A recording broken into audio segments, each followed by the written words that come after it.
Magandang araw po muli sa inyong lahat. Tanong lang po, ano sa tingin niyo po ang kasalanan na kinahihiya nating aminin? Ito po ay ang kasalanan ng inggit. Ayaw po nating aminin na tayo'y naiinggit, i-deny natin yan.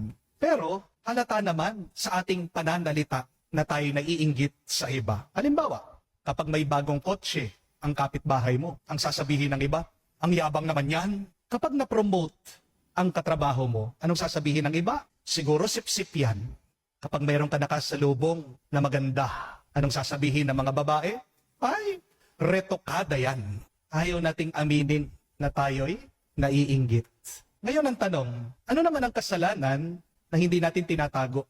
Pinagmamalaki pa natin. Iyan po ay ang kasalanan ng pride. Kayabangan. Mag-ingat po kayo mga kapatid sa pride. Kasi sabi ng mga banal, ng mga santo, that pride is the mother of all sins. Kapag may pride ang tao, maraming mga problema ang sumusunod. Halimbawa na lang po, baka hindi niyo po alam ito. Ang number one daw na nakakasira ng relasyon ng mga mag-asawa ay hindi lang po away. Hindi rin po kataksilan lang. Hindi lang yung pagbibisyo, ayaw magbago ng asawa. Hindi rin po tungkol sa pera lang ang pinag-uusapan. Kaya nagkakahiwalay ang mga mag-asawa. Maaaring ang mga binanggit ko ay contributory factor ng pag-aaway, paghihiwalay ng mga mag-asawa. Pero may mas malalim pang dahilan dyan kung bakit nasisira ang relasyon. Ano po? Ito po ay ang pride. Kataasan ng loob. Tandaan niyo po ito, mga kapatid. Arguments do not end the relationship. Pride does. Kapag ang mister ayaw niyang kausapin ang kanyang misis, ibig sabihin mas mahalaga ang ego niya kaysa sa minamahal niya. Di po ba? Kapag ang misis ayaw niyang gumawa ng paraan para magkaayos, magkasundo sila ng mister niya, ibig sabihin mas mahalaga ang pride niya kaysa sa relasyon nila. Habang may kataasan ng loob ang tao, habang gusto ng isa, siya palagi ang panalo. Parehas na talo ang mag-asawa. Pero mga kapatid, ito po ang gusto ko ding tandaan niyo. Love is not about winning arguments. But love is about losing to one another. Kapag hindi kayo marunong matalo sa bawat isa, hindi mananalo ang pagmamahal sa buhay niyo. Amen? Pero hindi lang po relasyon natin sa bawat isa ang sinisira ng pride. Sinisira din ng kataasan ng loob ang ating relasyon sa Diyos. Meron pong isang lalaki ang nagsabi, wala naman akong kasalanan kaya hindi ako nangungumpisan. Narinig po ito ng isang pari. Kaya sabi ng pari, kung wala kang kasalanan, wala ka ring Diyos. Bakit? Dahil kapag sinasabi mo, wala kang kasalanan, ginagawa mo ng Diyos ang iyong sarili. Di po ba? Dahil iisa lang ang walang kasalanan. Anging Diyos lang. At nakasulat po sa Biblia, that all have sinned and have fallen short of the grace of God. Tingnan niyo po sa ating nabasang ebanghelyo ngayon. Meron pong dalawang nagdadasal sa templo. Yung isa, Pariseo, sabi niya, salamat po, Diyos. Hindi ako katulad ng ibang tao. Hindi ako magnanakaw. Hindi ako makasalanan. Pero yung tax collector, hindi man daw po siya makatingin sa langit. Ang sabi lang niya, Diyos ko, maawa ka sa akin, isa akong makasalanan. At pansinin niyo kung ano ang sinabi ng ating Panginoong Jesucristo. Yung umuwi daw na matuwid ay hindi yung nagmamayabang, kung hindi yung nagpapakumbaba. Dahil ang kabanalan ay hindi naman tungkol sa yung ginagawa.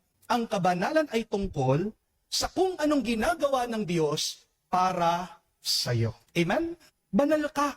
Kapag kinikilala mo na sa gitna ng iyong mga pagkukulang, palagi ka pa ring minamahal at pinagpapala ng Diyos. Kapag nakakalimutan mo kung anong ginagawa ng Diyos sa buhay mo, mga kapatid, doon ka na nag-uumpisang magkasala. At anong kasalanan mo? Kayabangan, kataasan ng loob.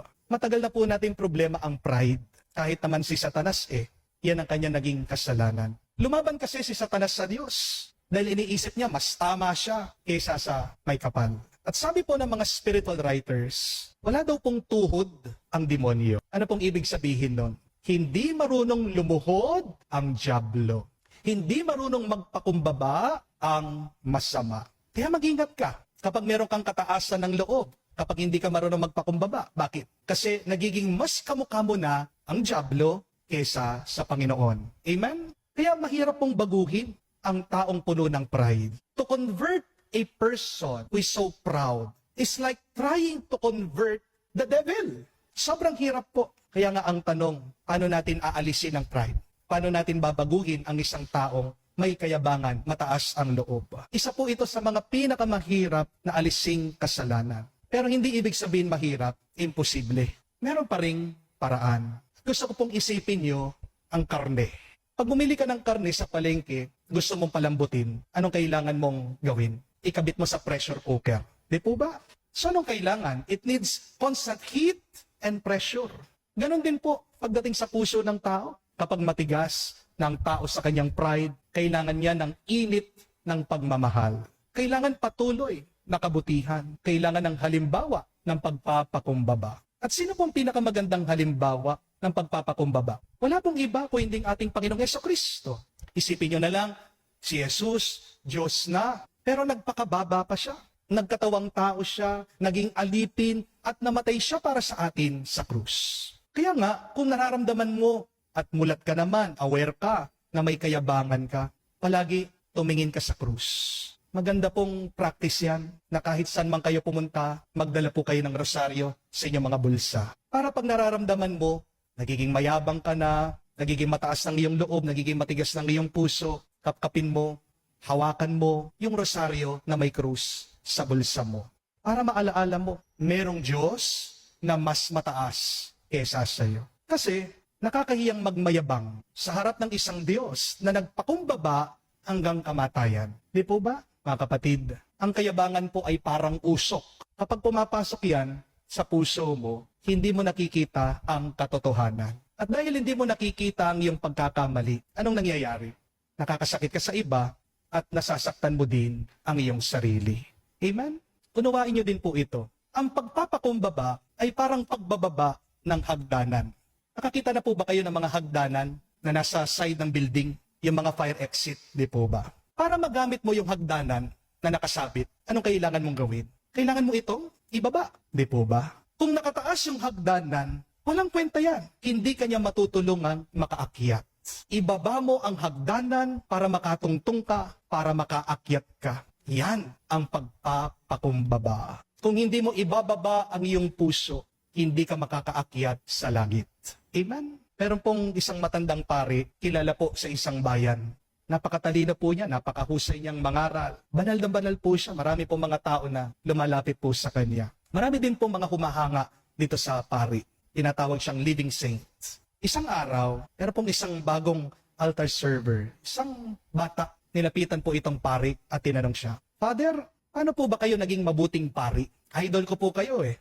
At ngumingiti daw po itong matandang pari at sinabi doon sa bata, Anak, araw-araw, may dalawa akong bagay na palaging ginagawa. At tinanong po ng bata, ano po yun? Sabi po ng pari, una, pinapaalala ko palagi sa aking sarili na ako'y makasalanan. At pangalawa, pinapaalala ko din sa aking sarili kung gaano kabuti ang Diyos sa akin. At sinabi ng pari, alam mo, kapag naaalala mong makasalanan ka, doon ka nagiging mapagkumbaba. At kapag naaalala mo naman kung gaano kabuti ang Diyos sa iyo, doon ka nagiging mapagpasalamat.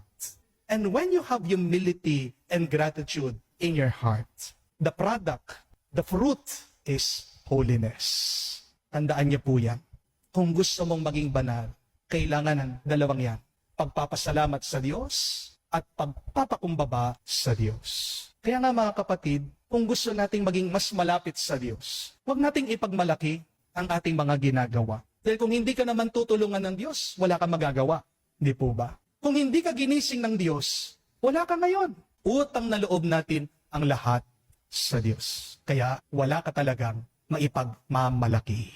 Sa halip, araw-araw po naway tayo manalangin. Kamukha ng panalangin noong tax collector nang naniningil ang buwis. Sabihin natin, Diyos ko, maawa ka sa akin, isang makasalanan. Kapag natutunan natin na magpakumbaba, doon magsisimula ang pagbabago ng ating mga puso. Magdasal po tayo sa banal na misang ito. Ano man ang mangyari, mas piliin nating magpakumbaba. Dahil ang buhay na pinagpapala ay nag-uumpisa sa isang puso na kumikilala sa kanyang mga pagkakamali, sa isang puso na nagtitiwala sa Diyos. Amen.